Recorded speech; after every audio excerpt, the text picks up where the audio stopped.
welcome to another awesome episode of Barrett and Baxa Media Schmedia. Steve Barrett, tell us, what do we have coming up on today's show? Well, we're going to have to start with the top thing in MAGA world. There is chaos from the grave by Jeffrey Epstein. He's still causing trouble. And MAGA world is all a Twitter about the Epstein files. Tom Homan sends a heckler home to his mommy. This is a great video that just dropped yesterday. What do TV reporters actually do when nature comes calling, when they're covering the big story? We're going to find out. Yeah, we're going to find out. We have a special guest today, a very special guest. You're going to be interested to find out who this person is. And Bob stopped short on me last week, and some of our listeners noticed that you left a few things out, Bob, and you had to get running. So we're going to have to make up for lost time. All that and more coming up on Barrett and Baxa Media Schmedia right now. Welcome to Barrett and Baxa Media Schmedia. Everyone else has a podcast, why not us? Come along and join the chosen few as we mock the media and ridicule the ridiculous. Get ready as we excite the ears, irritate the eyes, and tantalize the taste buds. Okay, maybe not the taste buds, but you get the point. Let's get the party started. Here's Steve Barrett and Bob Baxa. All right, here we are, another episode of Media Schmedia. It's very exciting. We are very excited to be here. Let's get to all that silly podcasting stuff, because it is important. Please hit like and subscribe and all that stuff. It really does help the algorithm. Whenever you see one of our videos on TikTok, hit like, or whatever it is on TikTok. I think it is like, or a heart maybe. Whatever. You guys know what to do. Or comment. We like the comments. In fact, later in the show, I think we might be reading some of the comments, some of the negative comments about us. Yes, that'll be fun. People hate me. It's weird. It's mostly you, I think. Right. It is almost exclusively me. If only there was some way that you could, like if you're watching a video on your phone and you hate the person, if only there was some way that you could like get rid of that video off your phone. But alas, we don't have that technology yet. So you're forced to watch things that you don't like and don't agree with. Yes. So I'm hoping one day that people will have some way to not see me when they despise what I'm saying. But we're not there yet. So anyway, all right. What do we got coming up here? What are we starting with? High-low? Yeah, let's start with high-low. Remember, last episode we decided we're going to play a game that I played with my kids when we were younger at the dinner table, and it's called high-low, and we're basically just going to catch up on what our high and our low is of the week. I hope you have them prepared, Bob, but I'll go first this time. All right, you go first. My low is yesterday. I dropped 40 pounds of lucite on my toes, and I broke both of my big toes. Nice. If you've ever broken a toe, man, it makes it hard to walk. But if you break a toe on both feet, like that's incredibly difficult to walk. So I'm walking only on my heels. I think I'm going to get a callus on my heels. Yeah, that sucks. My high for the week, though, is I did 2 bonus episodes that we're going to have coming up. Yeah, a guy named Jim Lewis. He is with a company called CCI, and he was a big NASA guide. He did all kinds of NASA television production. So we talk about the space program and things like that. So that's going to be an interesting one. And I shot one with Octavio Torres, who you know. Yes, Octavio Torres from WFTV Channel 9. He is a fantastic news photographer working in the investigative unit there at WFTV. But he also is transitioning to this digital world that we are in. He has a great YouTube channel called Tavo Travels. So we're going to have both of those coming up later this week. So I'll prep those for you after Media Schmedia comes out on Tuesday.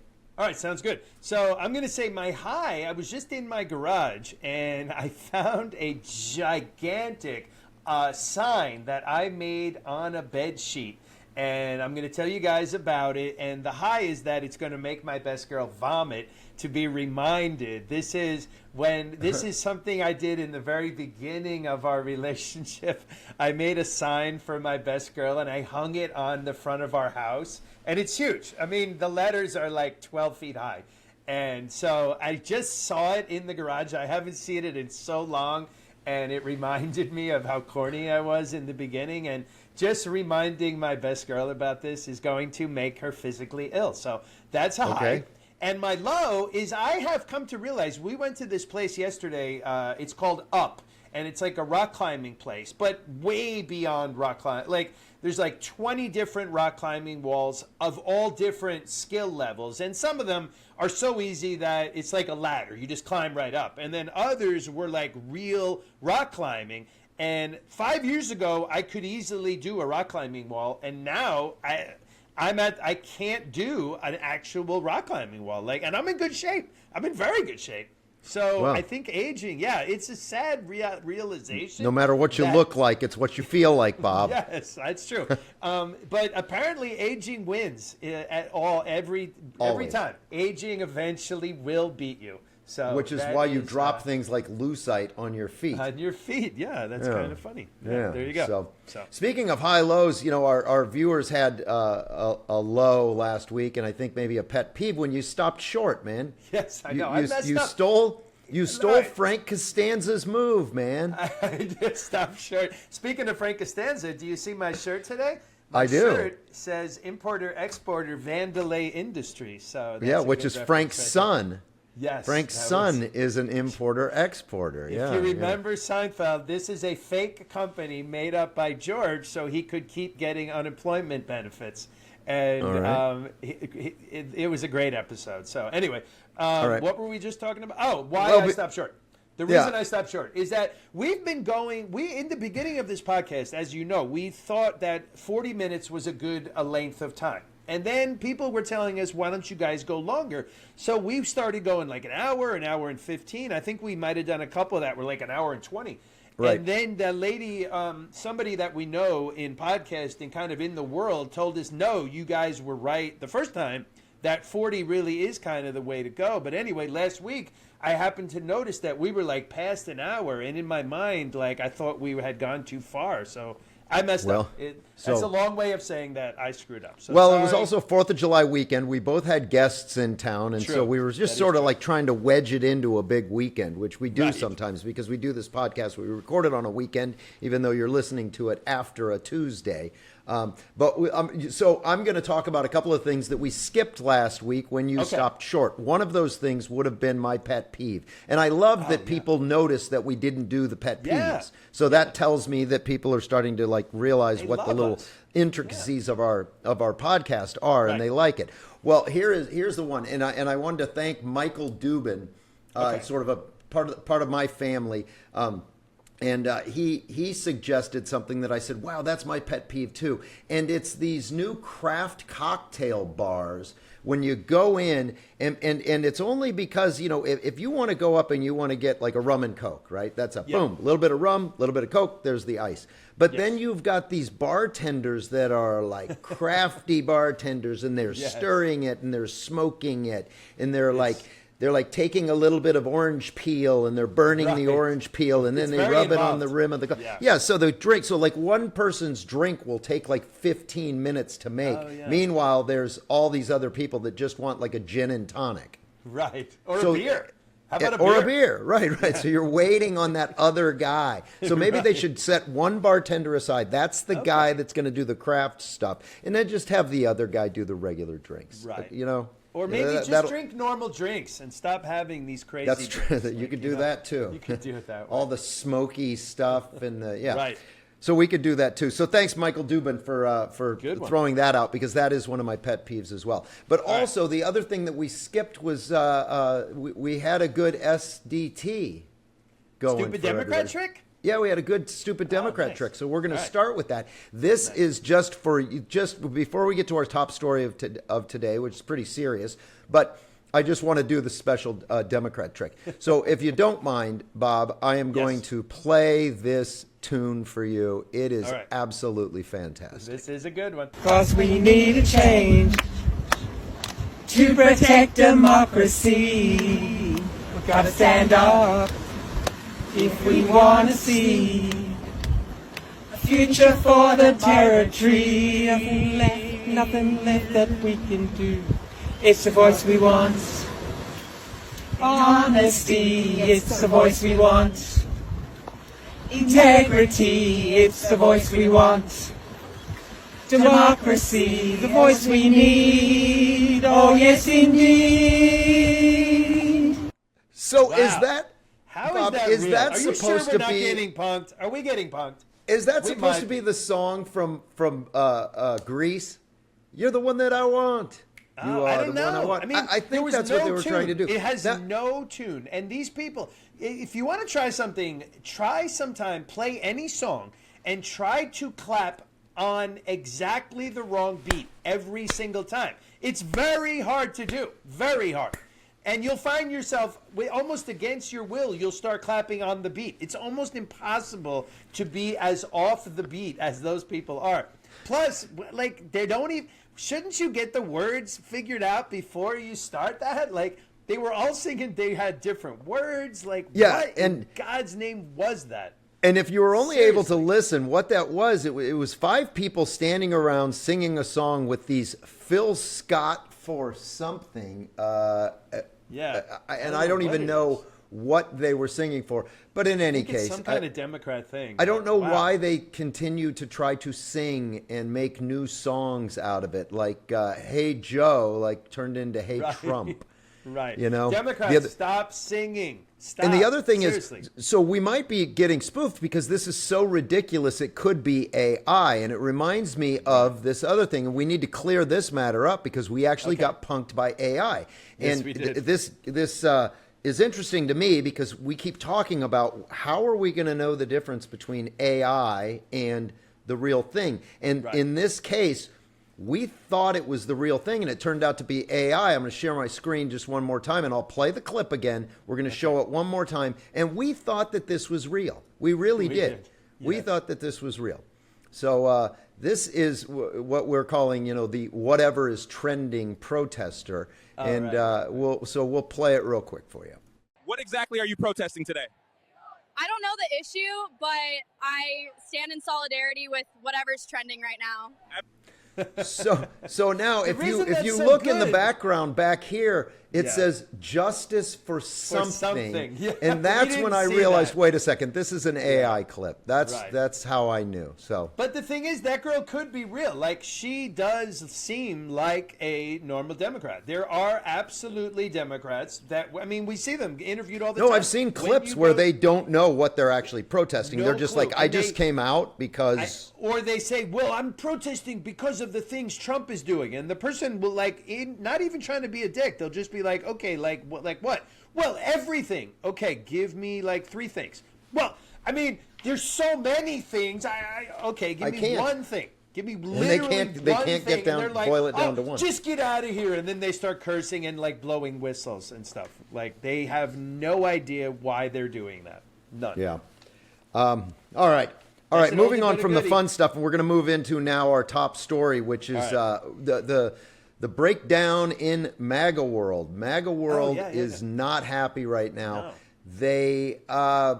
They basically are pissed off about the Epstein files. I mean, that's Let me just that's start the by main asking thing. you, what do you think is the real story with Epstein? Do you Well- think we're being lied to? I do. I think that Yeah, we're me being too. lied to, and I think there's a reason that we're being lied to that they can't disclose. And I think the media finally is starting to get to that point. I do think that there's something to this whole idea that maybe Epstein was somebody that the government knew about, and after he was basically charged that first time and became a felon, and Right. and I forget exactly what the first charges were, but there was that initial court case down in Palm Beach County. Yeah, I and think it was after underage that, girls. I think maybe some intelligence officials got to him and said, "Hey, let's see if we can get some goods on some different politicians or activists or business people that we need to have. We need to get something over on them and have something to hold against them." And blackmail them with, and whether it was Absolutely. the CIA or the Mossad, Mossad, yeah. And I mean, so, the guy was a math teacher at a school in New York City. a math teacher. I mean, and then all of a sudden he's got like a fleet of private planes and his own private island. Like, and he didn't start a hedge fund. Like, there's really no sense of where did this money come from. And like there's some shadowy sort of things, like maybe he was managing, like the guy who started the Limited, he was somehow involved with him, but there's really no clear sense of where did Epstein become like a billionaire? Like, how did that happen?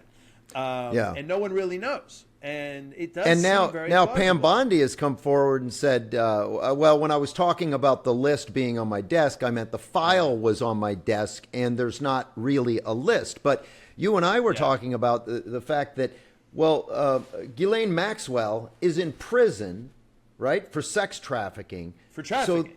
So who was she trafficking to? Right. So is there not a list of who she was trafficking to? I mean, there must be some sort of list out there. I mean, the fact that no one has been charged, I think the closest anyone came to being charged for being one of the clients would be Prince Andrew.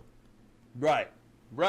And I mean, if they're saying, look, Ghislaine Maxwell went out and got underage girls for Jeffrey Epstein, that's it. It was all for him. But I mean, how many girls can this guy run through? And she's in prison, and the whole thing stinks.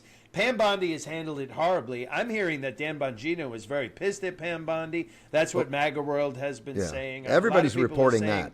Yeah. That he's talking about quitting. I kind of trust Dan Bongino, and he has said all along that the difference here is that Dan Bongino and Kash Patel have been very quiet. They both talked before they were in government. As soon as this latest Trump term started, both of them have been very quiet. They did that one interview on Fox together, and that was it. They have not been out over-promising. Whereas Pam Bondi, every other day, is like, oh my God, wait till you see what I'm going to tell you. Like, she set herself up. And then all of a sudden on a Sunday night, they release a thing to Axios, of all places, which is a left-wing publication. And it's pretty much like, oh yeah, don't worry about it. It's nothing. It's over. Don't ask any questions. And then Pam Bondi was asked in a cabinet meeting about this very thing, and Trump interrupts her and takes the question over himself and basically derides the reporter for even asking this question, which to me sort of leads me down the path that Trump may not want this out there for whatever reason. And this reporter in this clip, we're going to play it for you. This reporter even alludes to the possibility that Epstein was some sort of an undercover agent or some sort of a plant somehow trying to get the dirty information on or get somebody to commit acts that could be held against them in the future. So let's play this. This is Trump's reaction in this meeting as Pam Bondi is a question. I guess it was directed at Pam Bondi. Yes. So let's let you hear this. Your memo and release yesterday on Jeffrey Epstein, it left some lingering mysteries. One of the biggest ones is whether he ever worked for a American or foreign intelligence agency.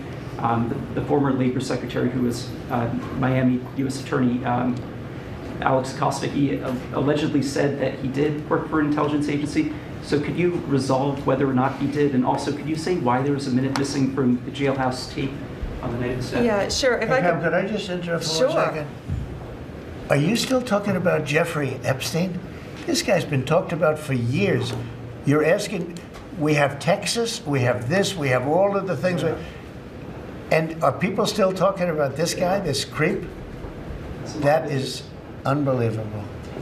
Do you want to waste the time? Boy, he really stopped it. Talk about stopping short. Mr. President, to answer your question, yes, we are still talking about Epstein because it's all because of you guys. Like, this is one. Trump is good at reading his base. Trump is misreading the base. The base is very pissed. Are you criticizing Trump right now, Bob? What's that? You're critiquing Donald Trump right now? I know. What the hell? Make a note of this. What is going on here on this podcast? I think Trump is misreading the base. He doesn't realize. Like, this to me is the deep state. Like, this is perfect evidence of the deep state where we can clearly see that something is being hidden from us. We don't know exactly what. And normally Trump would be like, we're going to get to the bottom of it. And this one time he's like, oh, don't look over here. There's nothing to see over here. And I'm sorry, it's not going to work. So I don't know. And if normally Pam Bondi's- Trump will answer any question. Right, Well, except you know, this? the subject matter could be Iran, and you could ask him about the watermelon shortage in Utah. And he would answers. stop and go, "Oh yeah, there's a watermelon shortage, and I can tell you what's happening." Yes. And he'll go off on a tangent anytime. But in this particular Yes. time, he didn't want to go off on a tangent, and he didn't want to let Pam Bondi answer. And I think it's possible that one element of the question, you know, of course, there's the question Right. of the video, but that Right. one element of the question, whether he was working for some intelligence agency. Yeah. And I wonder if he wasn't also trying to send a message to the press, like, you better stop asking about Epstein. But that's not going to work. The press is going to keep asking, and MAGA world is going to keep being pissed about this. So this is not going away. I don't know exactly how this is going to come out. Clearly, if he is, here's the thing: if he really was working for like the CIA or the Mossad, like let's say the Mossad went to Trump behind the scenes and said, "Look, this guy, we got tons of top-level politicians on video having sex with young girls, and that cannot come out for the sake of peace in the Middle East. Like we need to You're be right. able to use this." Secretly behind the scenes. Once it comes out, well, then the whole concept no of secret. blackmail, yeah, that's it. So it goes away. And so if they've got their thumb on some person right now, and the list comes out, all of a sudden they There, don't have that's their it. thumb on them anymore. And Correct. so they can stand there and say, hey, we will get the administration to hold off on this list, but we need you to do this, and you have to go and XYZ, do yes. that for us. That to me is little very tit for plausible. tat. Yep. Yeah. That could be it. So All right. that could Well, be it. we're only going to find out. But man, that was one of the most interesting stories of the week. Yeah, that was. And a great clip. That was a great clip with Trump, That and was really makes you wonder. Another great clip on a different subject, and this is sort of what we're calling story 2 this week, which is the ICE raids and the protests that go along with those ICE raids. Trump's now saying, look, if you throw a brick, I want my guys to jump out and arrest you on the spot, take you to jail. So they he's should. getting hard with him. But Absolutely. Tom Homan was giving a speech either saw yesterday or the day before. I just saw this clip yesterday. Tom Homan giving a speech, and it is well worth listening to. This is how if you're a heckler and you're trying to heckle Tom Homan, I think this is about what you can expect. Yeah, this is good. Release them in the community. Wait 3 or 5 years. Pardon me? Are you an MS-13 member? It says so. Hey, that's okay. That's okay. I got a question. No. I got a question for you. Why don't you come up here and hand me that picture? Bring it. USA! USA!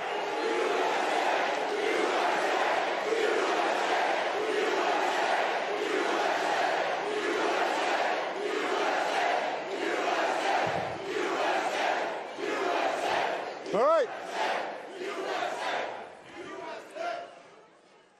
You got morons like this all over the country. This guy wouldn't notice like the surface nation. This guy ain't got to be an ICE officer. He hasn't got to be a border patrol agent. This guy lives in his mother's basement. The only thing that surprises me, you don't have purple hair and a nose ring. Get out of here, you loser. Tom Homan, how about Can that, I just Bob? point out that this is what makes me so sort of confused about all this stuff about ICE.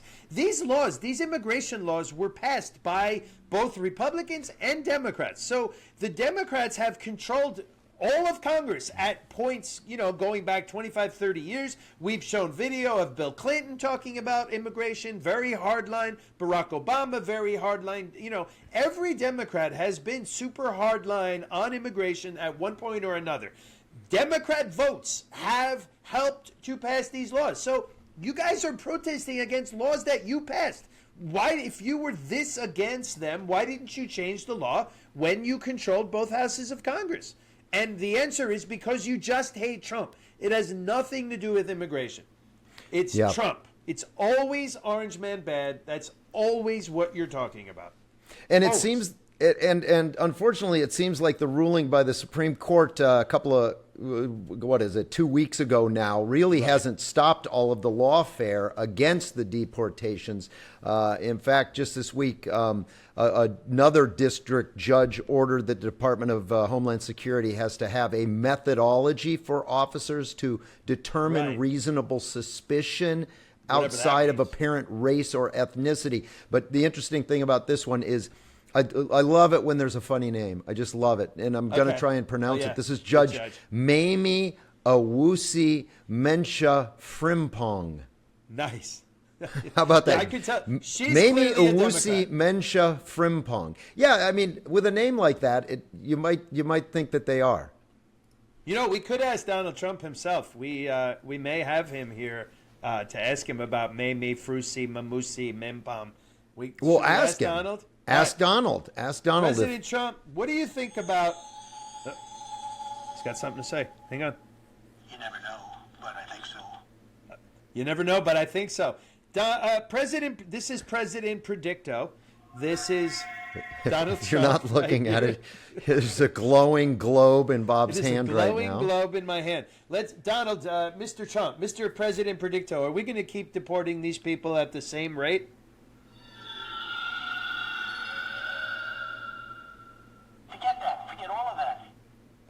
Forget that. Apparently forget not. All of that. So apparently okay, not. good. Right, the left gets their way. They're backing it up. So, but describe President Predicto. It's basically one of those.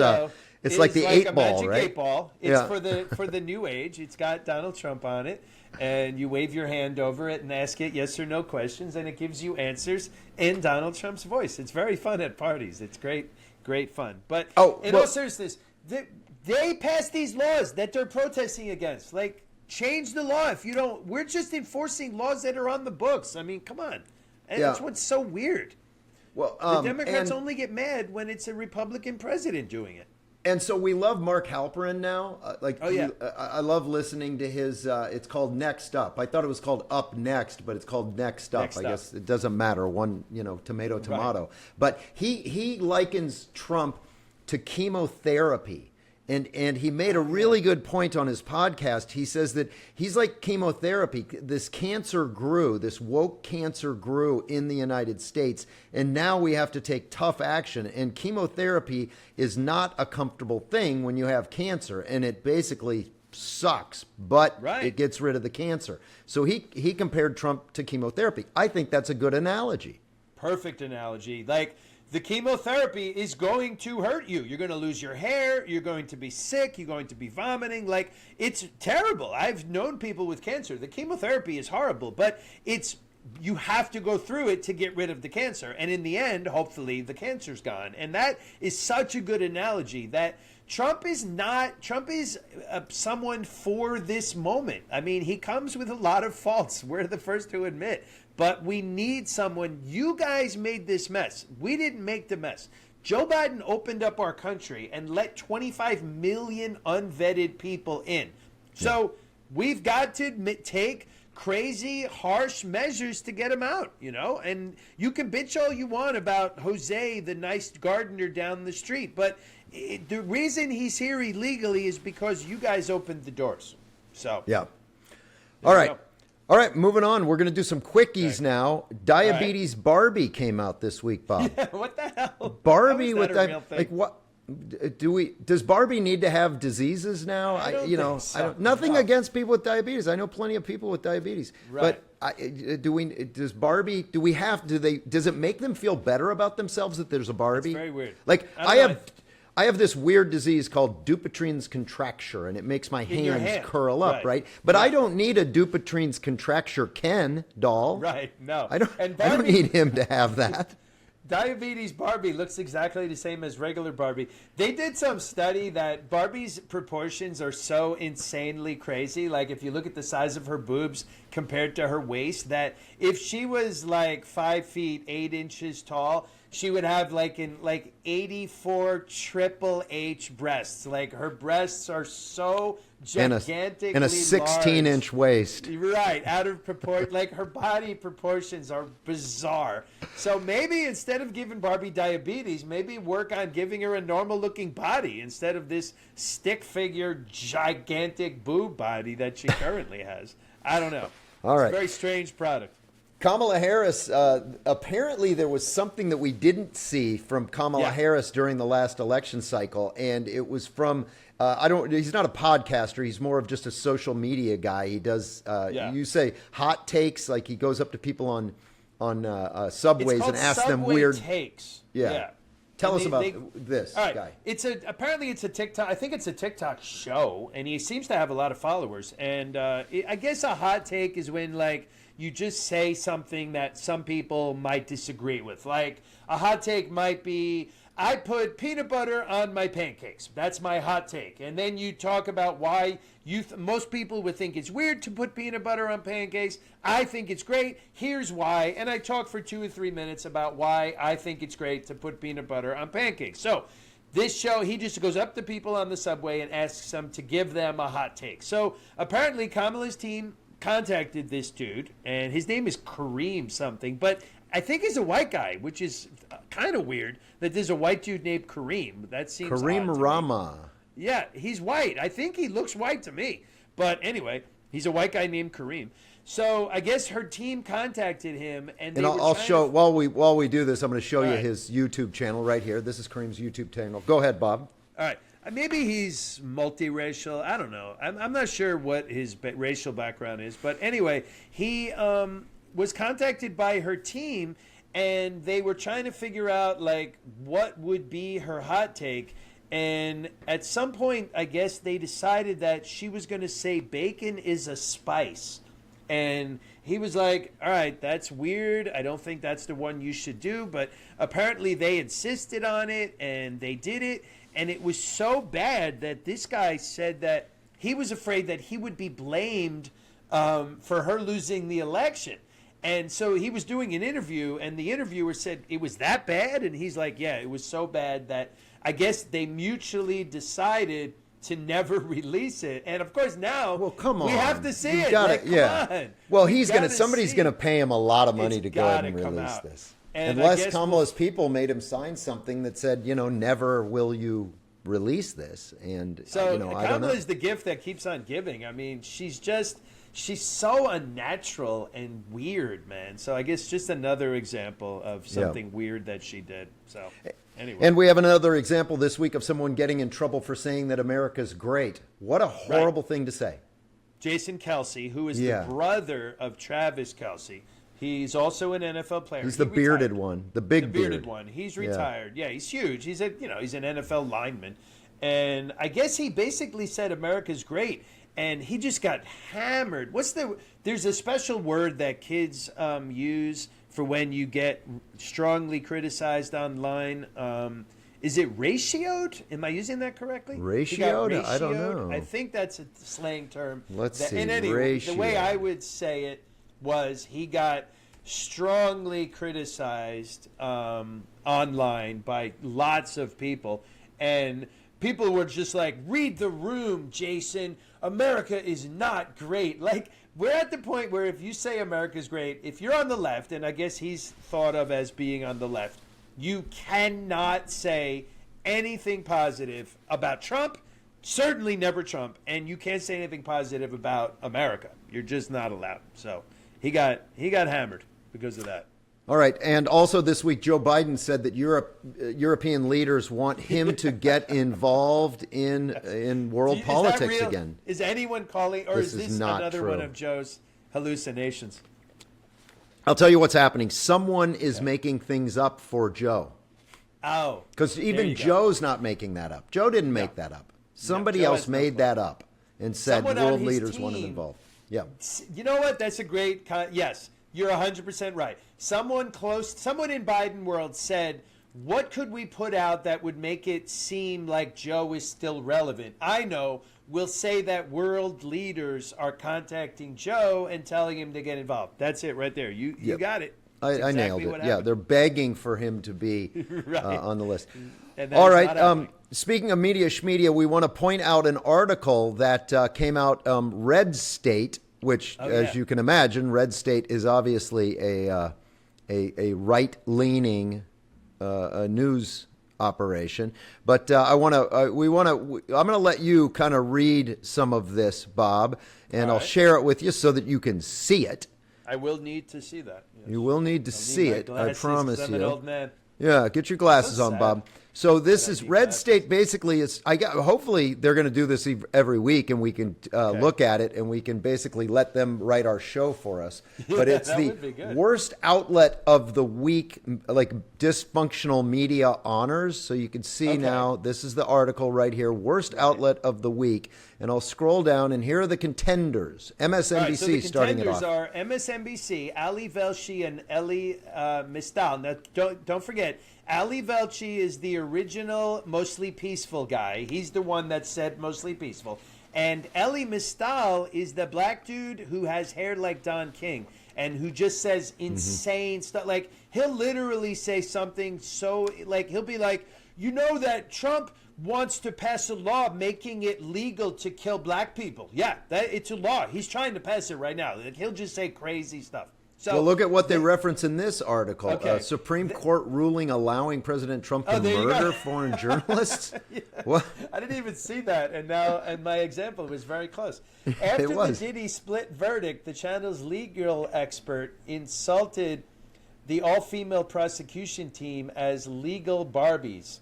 It's pretty sexist. Is another thing. Yeah. Eugene Daniels saw the 4th of July as a time to ponder what slave-owning founders would think of blacks hosting a TV news problem. And the person points out the concept of TV. So if you showed a TV news program to the founding fathers, I'm pretty sure that they'd be more freaked out about the actual television than they would be like I don't think what they George were saying Washington on would the be TV. like, wait a minute, this television show you're showing me has black people. What has happened to our country where television is hosted by black people? I'm pretty sure George would be a little more freaked out by the actual television.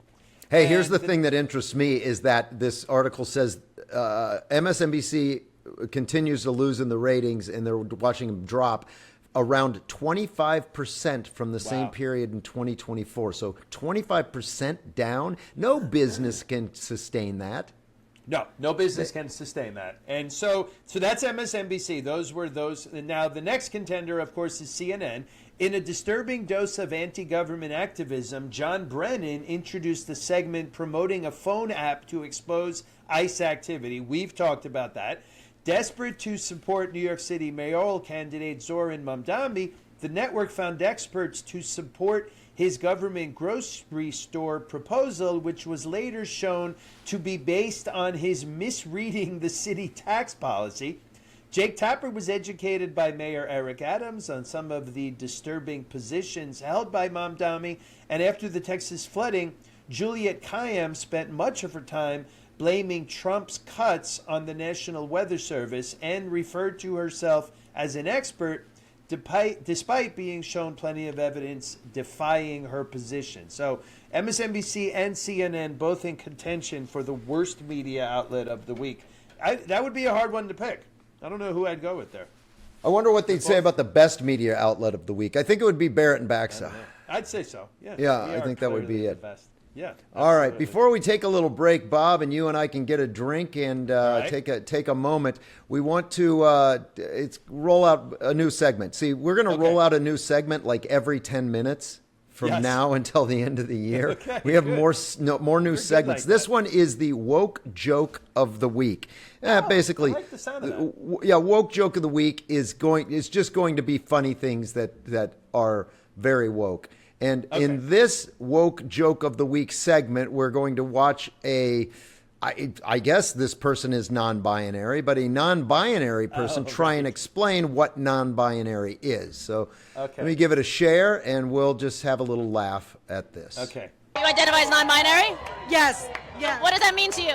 For me, it's a gender fluid. Like sometimes I feel more feminine and sometimes I feel more masculine, and it not just in how I want to portray myself, like on the outside, but on the inside, it's just like, it's not that I feel like it's a shift, but it's like, it just doesn't feel like rigid in my being. So I guess I'm also non-binary. So let me just say, because I'm the one who's always ranting about trans people, I have no problem with this person.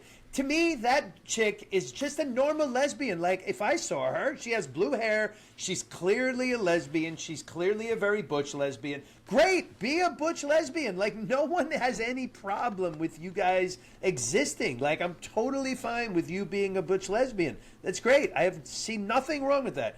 But the only problem I have with you is when you start trying to tell kids all this crazy stuff at age 5. Like, maybe, or force us to use your language. I mean, you don't force people to call someone. I mean, that was clearly a woman. Did you see the size of her breasts?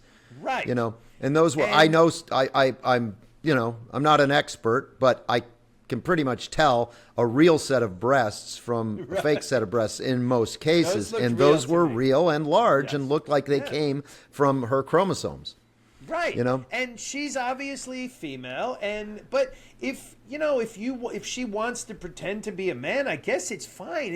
I think it's perfectly fine. Is you can't force us to play along with your craziness. Just right, because if I played along with the craziness, then if my wife woke up one day and put on one of my dress shirts, right, and walked around all cute and made me breakfast in one of my dress shirts, that's her masculine side. She dressed masculine, so she must be non-binary. So I would have to refer to my wife as non-binary because fluid, she is being gender fluid at that point by putting on a man's shirt. Correct. And we didn't even discuss this, but just before we came on the air, so to speak, I saw an article. It's a pronoun website that helps people with their pronouns. And there are 2 new pronouns, ghost and ghost self. So I honestly am not even sure how you would use this in a sentence. But so you identify as a ghost? No. And this is the thing. This person that was being interviewed made it very clear. If you use ghost pronoun, it doesn't mean you think you're a ghost. It means that you just feel comfortable referring to yourself as ghost instead of like they, them, or he, she. So, like, if this was a story on Channel 9, the story might read, police arrested a Jane Doe, and they put Ghost in the police car, but Ghost refused to be arrested, and so Ghost resisted. Like, how does it even work? I don't know. And you can just pick any word now and turn it into a pronoun. My new pronoun is bicycle and also Christmas tree. So I want to be bicycle and Christmas tree are my pronouns from now on, and I will be offended if you don't use them. So please refer to me as Christmas tree and not he. I'm no longer using he. All right. And with that, we're going to take a little break, Bob, and we will we'll be right back with you. There's lots still to come. It's going to be fun. You're listening to Barrett and Baxa, Media Schmedia. Real stories, raw takes, and the slow, strange death of traditional media. Hey, I'm Rico Monaco. The music you hear on the Barrett and Baxa show, intros and breaks, that's me. I'm a guitarist, songwriter, producer, band leader, and music instructor. I performed across the U.S. and Europe, Paris, Italy, New York City, San Francisco, Miami, Dallas, Cabo, won awards and shared stages with legends like Sammy Hagar and Michael Anthony of Van Halen and Tito Puente Jr. My music fuses rock and Latin in a powerful, original way. You can hear it on Spotify, YouTube, TikTok, Facebook, Instagram, and more. If you enjoy it, like, follow, comment, and share. It truly helps. Let me know what songs or videos hit you most. And you can contact us through our website, www.ricomonaco.com, for shows, festivals, events. Much love to Steve and Bob, and to all of you from Orlando, Florida.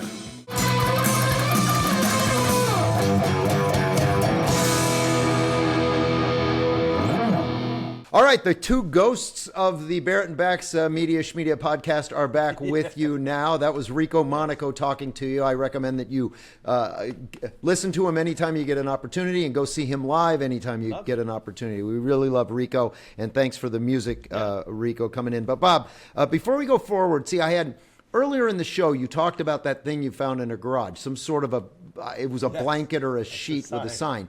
But I failed to ask you, what the hell's that thing say? I mean, what is this a secret? Or if you don't want to tell us, no, you don't have to. It's not a secret. I'm going to tell you. Okay. I'm going to tell you right now. All right. So I'll start by saying the sign says 12, the number 12, and the letter E. It says 12E. And it's written in gigantic 10-foot high letters. I wrote it on a bed sheet, and I actually hung it on the front of our house. And here's what it means. When I first met my best girl, we were in that early stage of we had just met, we had just fallen in love, and everything was super lovey-dovey. We still are. I would love to still be like that. My best girl is not super romantic, so she will be throwing up when she hears that I'm bringing this up. But I used to always say to her, 4E, meaning forever. I would text her 4E if I would sign off for the night or whatever, I would write 4E. And that meant forever, like I love you forever, all right? So then I was thinking about the fact that a lot of people back in the old days would text each other 143, which means I love you. So then I got it. Wait till you see where this is going. I got it in my head that, all right, 143, 4E would mean I love you forever. So if you take 1 and 4 and 3, add them together, that's 8, plus the 4 from 4E, that's 12.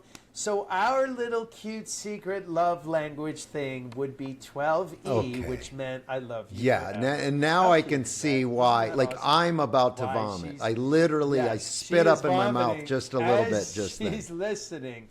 And by the way, there is dude, you are a goofy romantic. That is one of the sappiest things I've ever heard. I admit it. I fully admit it. So the Bagabi, the office of the Bagabi, which is, of course, the best girl of Bob Baxa, wants to make it clear that, because I called her a huge fan, she wants to make it clear she wouldn't call herself a huge fan, but she is a somewhat of a fan, but she mostly is listening so she can monitor what stupid thing I have said that others might mention to her, and then she'll know ahead of time, and she'll be able to sort of get herself mentally prepared for whatever idiotic thing I have said, and she'll be able to kind of address it. So that she's a normal level of fan. Because I called her a giant fan. She's not a giant fan.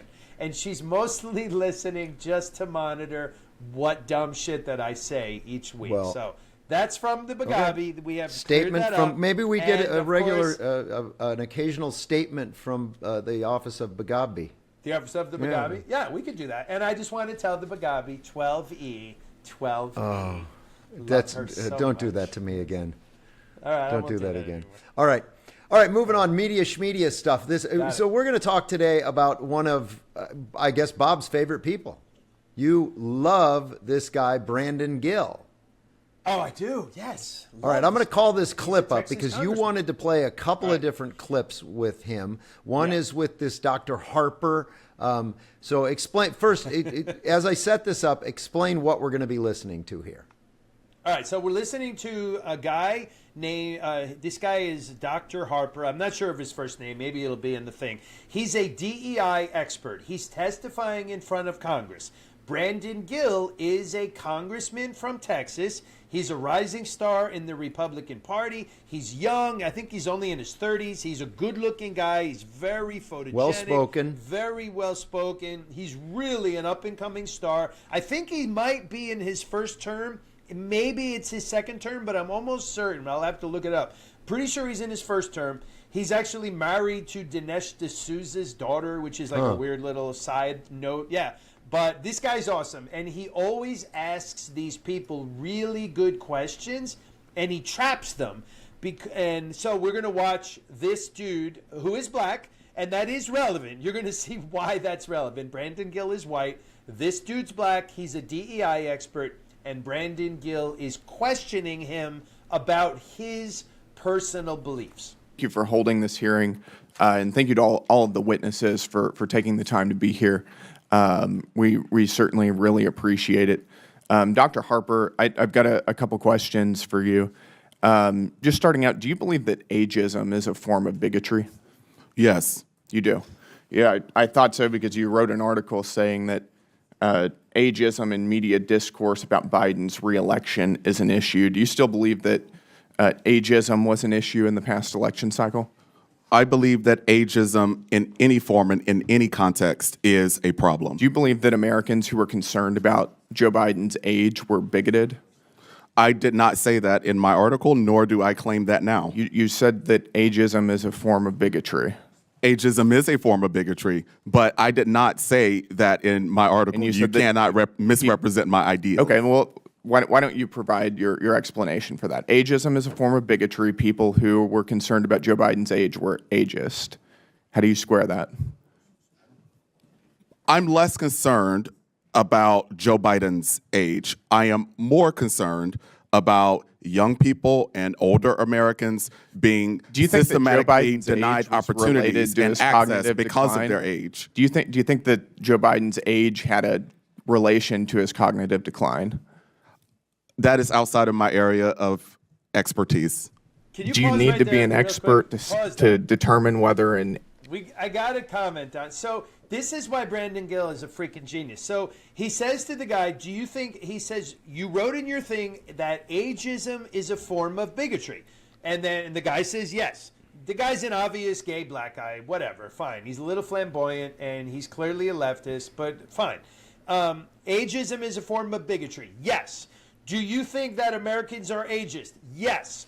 Do you think that Americans are bigots? I never said that. Dude, you just fucking said yes to two things. Like, are you high right now? Like, he gets people to agree, and he always has their own tweets. So he'll say, you tweeted this. You tweeted this. Therefore, you must believe this. And the people are always caught because they realize that they're completely trapped by their own words, as they just were, as he just was right there. That's why I love Brandon. All right, let's play just a little bit of it because he gets into the DEI thing next. Racism comes next. Visibly declining mentally on camera, if that has anything to do with his age. I'm not a cognitive scientist. You're not? Okay. Of course you're not. Do you think those Americans were right to be concerned about Joe Biden's age? Again, you're missing the point. The point is about the ageism itself. Okay. It isn't about Joe Biden. We're going to move on. Do you believe that America should be a colorblind society? For instance, should people be treated differently based on their race? It's just a yes or no question.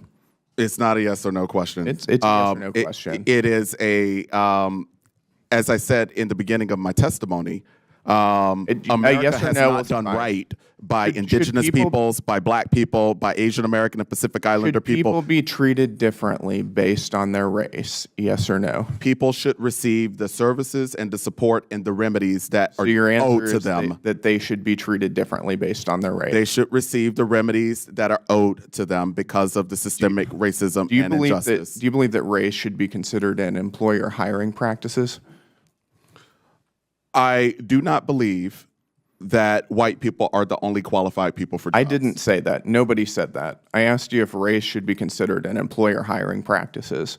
And you're not going to intimidate me by slandering me as a racist. I did not call you a racist. No, you're not going to intimidate me by insisting that I called you a racist. Straightforward question. It's a yes or no question. Should race be considered in employer hiring practices? Yes or no? I believe that diversity ought to be considered as companies and other organizations attempt to reflect their customers, our country. I'll take that as a yes. Pause that right there. Pause. That's the key right there. So, first of all, it's a federal crime. You cannot look at someone's race when you're hiring them, period. You're not even allowed to think about their race. Now, does race always come in? 100% yes, right. But that's a federal crime. That's a felony. You're not allowed to consider race. This guy knows that. So he's asking him, should race be considered? And of course, his answer is yes. Of course race should be considered in that guy's mind. He thinks that blacks should get preferential treatment. I mean, he's saying right there, I think that black Well, people I think that he thinks that all minorities, and whether white is even a minority or is even a majority in any given population, they should get preferential treatment. But and that's illegal. That is illegal. So essentially, he's saying everyone except white people should. Correct. You should consider every other race except white people. Correct. Right. All right. Yes. And he gets them like this every time. The guy realizes if I say yes, I'm admitting to a federal crime. It's a crime. You're not. If you have a company and you have candidates, you're not allowed to look at race. Period. Of course, everyone breaks this law on a daily basis, but the fact of the matter is you're not allowed to consider race. All right. Bob, as a special treat to you, I've also queued up another little gem. And this is Brandon Gill going up against Chicago Mayor Brandon Johnson. So let's listen to this. Do you support allowing illegal aliens to obtain driver's licenses? Just yes or no? So the city of Chicago has been a welcoming city for over 40 years. I'll take that as a yes. Next question. And that's the policy that we will hold to. Do you support tax dollars subsidizing or paying for the health care of illegal aliens? I support investments in all residents of the people of Chicago, and that's what I do. That's a yes as well. Do you support free or reduced college for illegal aliens? Again, I support the investments of all residents of the people of Chicago. Take that as a yes. Next question. Do you support allowing non-citizens to vote in local elections? Again, I'm not over the jurisdiction of that type of law, but again, I'm committed to investing in all residents of the people of Chicago. I'll take that as a yes. I've got an article from the... All right. That's the big one right there when he gets to the driver's licenses and the voting. Yeah, and my question, why can't they just say yes? Obviously, the answer, why do they always have to give a little mini speech? So the question is, do you support giving driver's license to illegal aliens? Now, we know his answer is yes. So why do these people not have the balls to say yes? Just say yes. But they never do. They're like, well, I support equal treatment for every citizen under God on the planet, and Jesus will come down. Like, they always give this whole ridiculous answer. Just say yes. If your answer is yes, say it. All right. It's like they're ashamed of their own shit. All right, I hate to do it to you, but we're going to clank Gill. All right. You're firing me up with this. I'm firing you up. Always Yeah. do it. All right, we're going to move on to more topical things. Texas floods. All right, good. I'll be the calmer. Texas floods obviously are a huge thing in the media right now, and the reactions to the Texas floods. A lot of people on the left are just coming out of the woodworks, essentially like putting it right out there that because Texas is a red state, that they think that Texas deserves what Texas gets. Yes.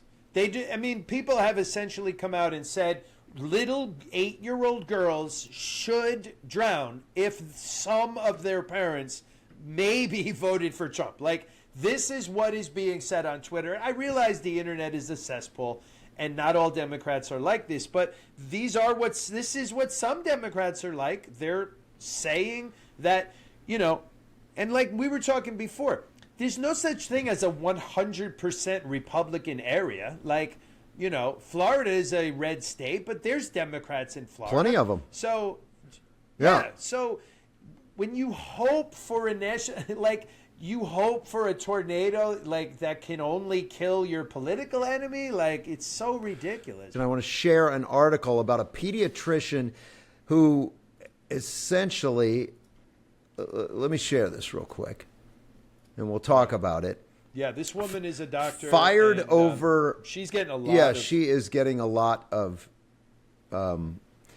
She's getting a lot of flack for this. I guess this is a Facebook post that she posted. Yes.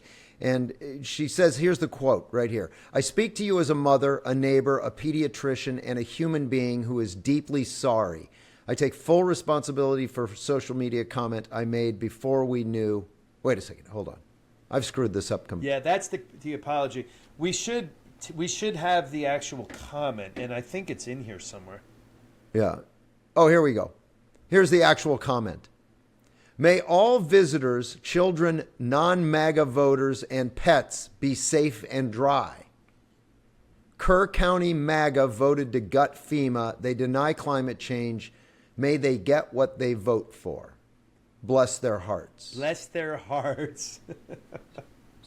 This chick is a pediatrician. Yeah, Dr. Can you Christina imagine Probst is her name. a pediatrician who says that, what if, I mean, if you take your child to the pediatrician, you're a Trump voter, and you have a Trump sticker, and the doctor comes in and there's a window and they glance out, they go, oh, there's a is that your pickup truck out there? I know you said you like fishing. I see there's a fishing pole in that pickup truck. Is that yours out there? And you say, yeah, and they see your Trump sticker. Are they going to kill your child? Are they going to give your child substandard care? I mean, she's hoping that children die. So what kind of pediatrician hopes that or says it's good that children die? That's what this woman did. She's wishing the non-MAGA residents of Texas be safe. Right. Right. And then she does an apology where she's like, I didn't realize anyone had died, which is bullshit. She's just sad that she got caught, and there's all this backlash. All right.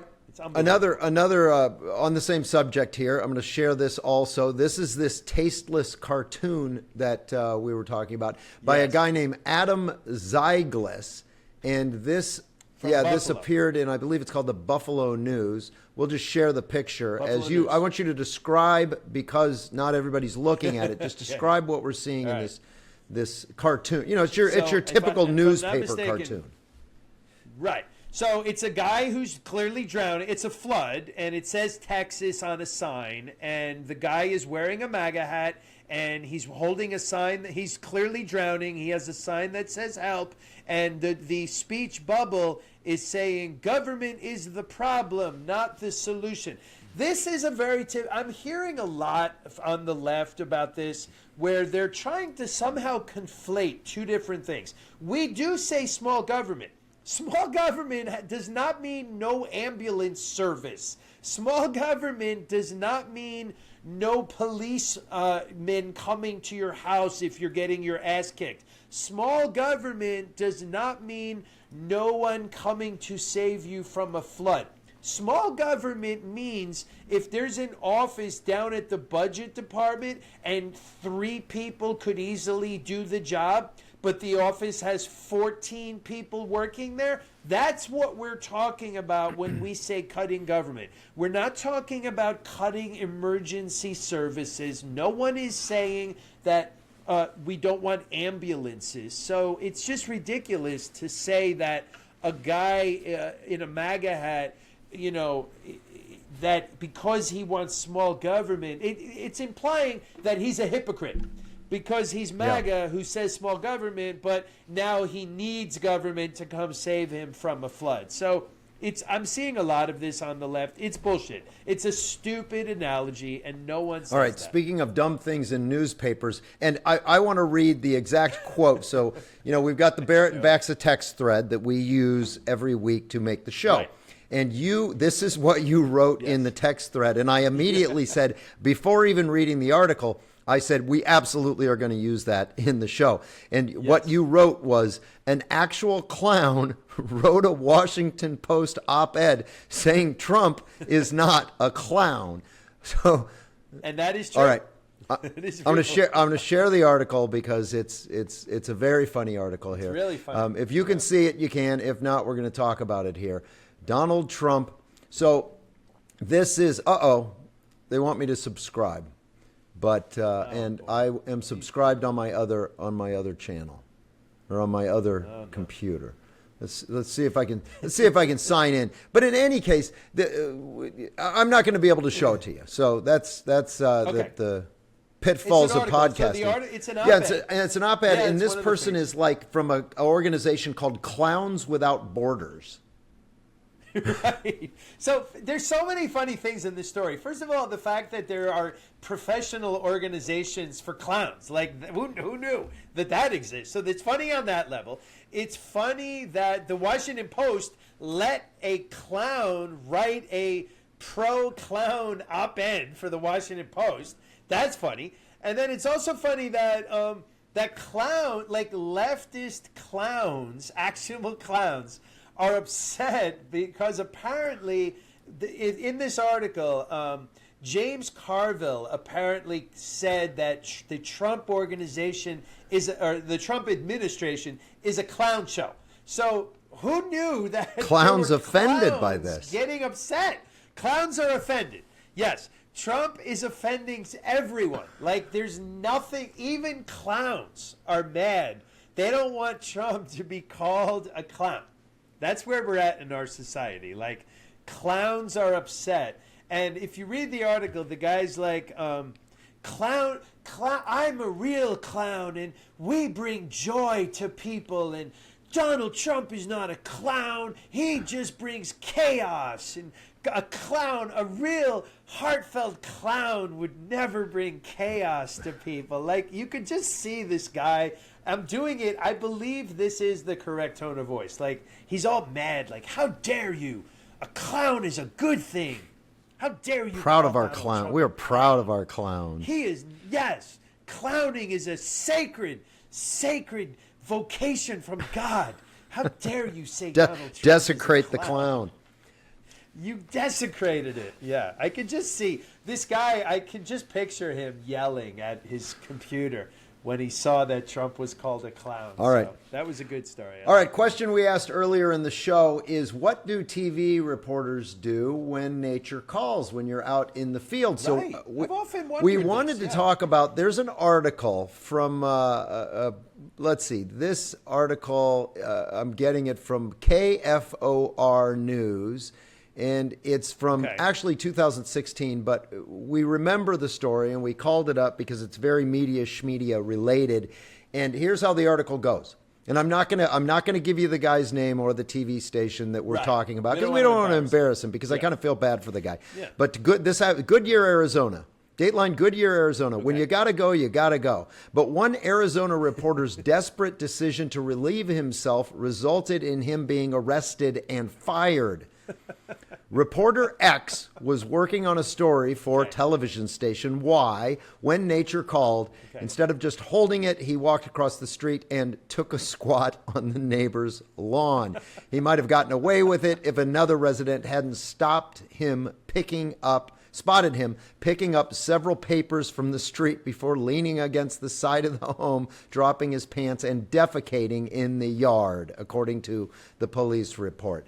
I got to say, I feel bad for this guy. I wonder if the papers were his script, and you can imagine what he needed the papers for. But in any case, this leads me to... So this is a real thing. Why didn't he go behind, like... Yeah, I know. I've often Yeah, so you were in the studio all the time, and you could just take a break and you could So walk next door to the bathroom. right But we didn't have that. So one of the things that I would try and do was take a news car to the thing. And producers would always say, what? You drove separately? You drove two vehicles? Because they would want you on the way to one thing to be typing up a script, or maybe the photographer to be editing while the reporter drove or something like that. And I used to say so no. Explain what you're talking about, because people don't know what So you're you talking take a about. live Explain truck. the two vehicles. So you take a live truck Tell in that. you used to take the live truck, and you had to set the live truck up. So you had to run the mast up, and you had to tune it in to a tower some ways away. So you couldn't keep doing that And it over and can't be over. moved Right. after After that, that. you're stuck there the whole time. So you would be stuck there for like 4 to 6 hours. And you might be out in the woods, middle of nowhere. You might be in a little neighborhood where the only bathroom would be knocking on a neighbor's door to ask for a bathroom, but you didn't want to do that. Right. So I would take the solution I would normally have would be to take two vehicles. So you'd take another car. That And sounds producers smart. used to get mad about that all the time. And I'd say, listen, man, you're not stuck sitting in a vehicle with no bathroom, no place to get a bite to eat or a drink or anything like that. You're not stuck there the whole morning. And I can tell you that there are plenty of news photographers, and you know who you are out there. And I'm not bashing you over this, but you bring and Gatorade bottles work the best, but you bring a bottle, an empty bottle, because the Gatorade bottle has a little bit bigger mouth than and so you can just hang right down in there and let her go and keep it in the truck. In my truck, right now in my truck. My truck is parked where I park it, and right now under my seat there is a Gatorade bottle. That is the truck drivers. You can't just pull your truck in any old place. It's a pain in the ass. You got to find a truck stop because you need access, and it's just a. So would you say every trucker does that? Every male trucker does this. Yes, every trucker, and I don't know what female truckers do. I guess maybe they have a little. I don't know. I honestly don't know what female truckers do, but every male trucker does this. Right. Yes, and I totally understand, and I've often wondered, like, what do you guys do in a neighborhood? And this guy took a dump on somebody's lawn. So that's not. But I'm guessing that when he did that, it was like he had diarrhea. He wasn't feeling so good. There must have been something he had eaten, or he was getting sick. Right. And I do feel bad for the guy, but that's why I didn't say his name, because he got fired and was arrested. So it must be a very embarrassing thing for him. It's weird that it went that far. Yeah. Like, couldn't he? Just I bet the charges were dropped. But then he was fired because it ended up in the newspaper, because the stupid newspaper reporter had to frickin' report on it. You know what I mean? Sure. Stupid newspaper reporters. Anyway, hey, listen, I'm going to make an executive decision. I'm going to stop short on you. We're going to skip. We were going to read negative comments about ourselves, but what we'll do is we'll let more negative comments build up for next week, and we'll read the negative comments on us. But we are going to do pet peeves because people love them. Yes. Bob, what is your pet peeve for the week? My pet peeve for the week is gyms that feel the need to update equipment that was perfected in like 1995. For example, ellipticals. The elliptical machine was perfect in like 30 years ago. There was no further updating needed. You're on this thing, you're kind of moving. It's like you're running in midair. Nothing else needed to be done. It didn't need tons of extra technology. And now, just today, my gym is getting renovated, so I had to go to a different location of the same brand gym in a different town. And so I'd never been there before. I discovered that they've got the updated ellipticals, and you need a freaking degree in computer programming to figure out how to use an elliptical. It's like, just leave ellipticals alone and just use the old ones. They were fine. So don't update gym equipment. We were good with the 90s stuff. We don't need we don't need it needs a power button, a start button, and then a button to go to level 1 through 10. And that's it. There you go. And this machine had 85 different things that you have to figure out to even make it move. Oh, my God. Well, my pet peeve of the week is something that I did, and I'm a little embarrassed by myself because it's also a peeve that you have, and that is this stupid term, to your point. When reporters say and anchors say, they're sitting around in the panel discussion, and one person says something about this or that, and they say, to your point about this or that, and then da-da-da. Well, I said to your point in one of the bonus episodes coming up. It came out of my mouth, and I couldn't take it back. I said, did I just say to your point? I was talking to Jim Lewis from CCI. The guy, he basically is the NASA guy that I was talking about. But you can hear me say to your point, and I'm really aggravated with myself and peeved with myself that I had to use that stupid term. We forgive you. And the other term that I hate is when they say, oh, some great reporting or some new reporting. You have new reporting, or that was great reporting. Yeah, it's never great. And it's just that's your job. Average. Doing good reporting is your job, right? And new reporting is a what do you call it? A oxymoron? Because reporting should be the news. New reporting, right? Right.